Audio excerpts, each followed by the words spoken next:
नमस्कार, मैं हूं साक्षी ममगाई। अग्निपथ योजना पर उठी अनगिनत उंगलियों के बीच प्रदर्शन की उग्रता परवान चढ़ रही है।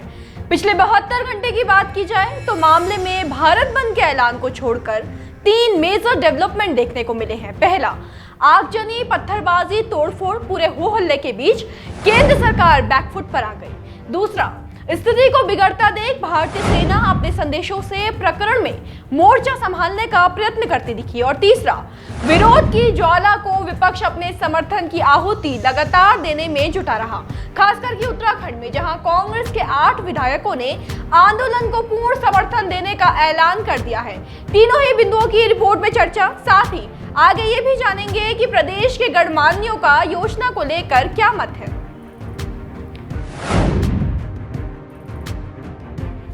सेना में भर्ती प्रक्रिया में किए गए बदलाव ने देश में बवाल खड़ा कर दिया है।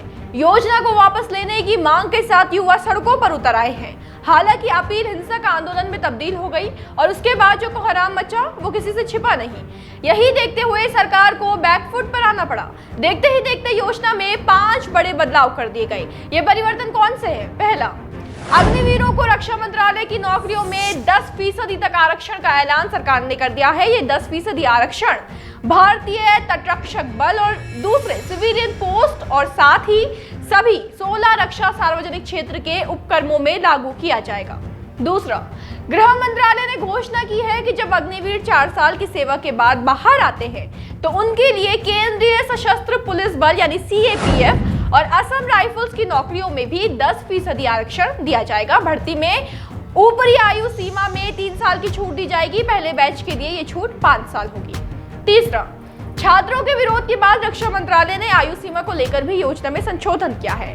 उम्र सीमा 17.5 साल से 21 साल तक से बढ़ाकर 17.5 साल से 23 साल तक कर दी है। हालांकि गौर कीजिए कि ये रियायत सिर्फ साल 2022 की भर्ती प्रक्रिया में ही लागू होगी। चौथा संशोधन देखने को मिला न्यूनतम शैक्षणिक योग्यता में। दरअसल अग्निवीरों के लिए न्यूनतम शैक्षणिक योग्यता 10वीं पास है। स्कूली शिक्षा विभाग ने national institute of open school यानी NIOS के जरिए उन्हें 12वीं तक पढ़ाई करने का विकल्प दे दिया है। अच्छा, आखिरी व्यवस्था की बात करें तो शिक्षा मंत्रालय ने अग्निवीरों के लिए 3 साल का विशेष skill based bachelor degree launch करने का फैसला किया। इसमें अग्निवीरों द्वारा 4 साल की सेवा के दौरान सीखे गए टेक्निकल स्किल को प्राथमिकता दी जाएगी। तो देखा जा सकता है युवाओं की जो भी शंका है या चिंता है, सरकार न केवल उसे एड्रेस कर रही है बल्कि जरूरी संशोधन करते हुए समाधान निकालने में जुटी है। यह अलग बात है कि 4 साल की स्कीम पर युवा भरोसा नहीं दिखा पा रहे और योजना वापस लेने की निरंतर मांग कर रहे हैं। नौजवानों की इस मांग पर सेना की प्रतिक्रिया भी जान लेते हैं।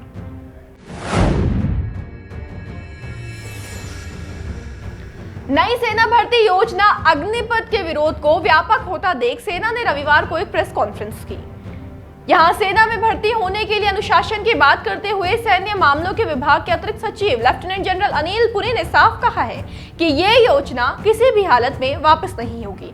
इसके अलावा उन्होंने 3 बड़े ऐलान किए। एक तो बताया कि निकट भविष्य में अग्निवीर की संख्या 46,000 से बढ़ाकर 1.25 लाख हो जाएगी।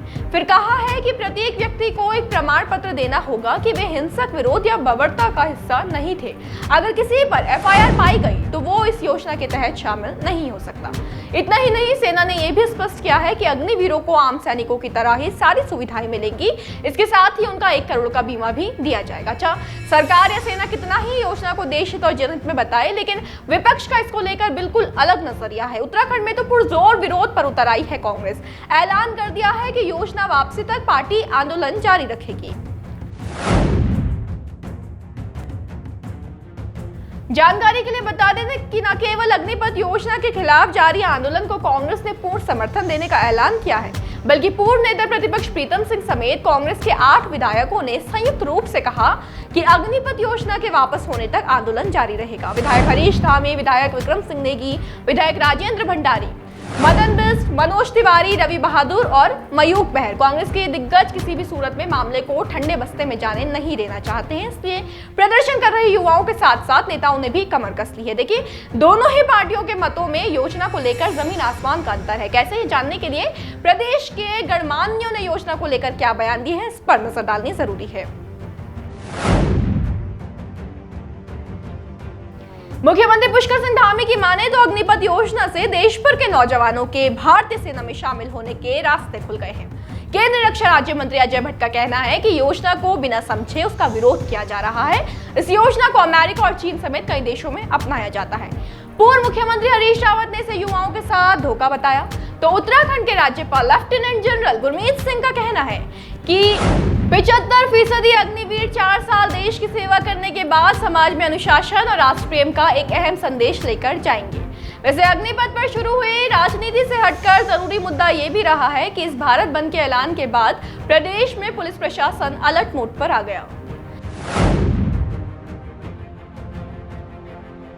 अग्निपथ योजना को लेकर देश भर में चल रहे विरोध की लहर से उत्तराखंड छूटा नहीं रहा है, क्योंकि यहां भी लगातार प्रदर्शन जारी है। इसलिए 20 जून सोमवार को भारत बंद के ऐलान के चलते उत्तराखंड में भी अलर्ट जारी किया गया। इसी कड़ी में सोमवार को चंपावत में प्रस्तावित विरोध प्रदर्शन को पुलिस ने इजाजत नहीं दी।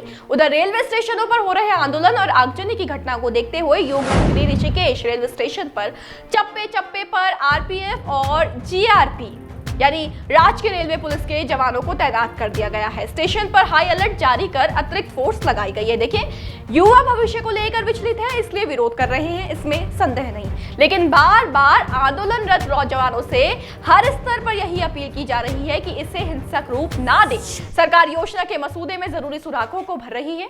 उम्मीद की जा सकती है कि तमाम शिकायतों का हल जल्द किया जाएगा। आज के लिए इतना ही, फिर हाजिर होंगे। बस बने रहे देवभूमि इनसाइडर के साथ।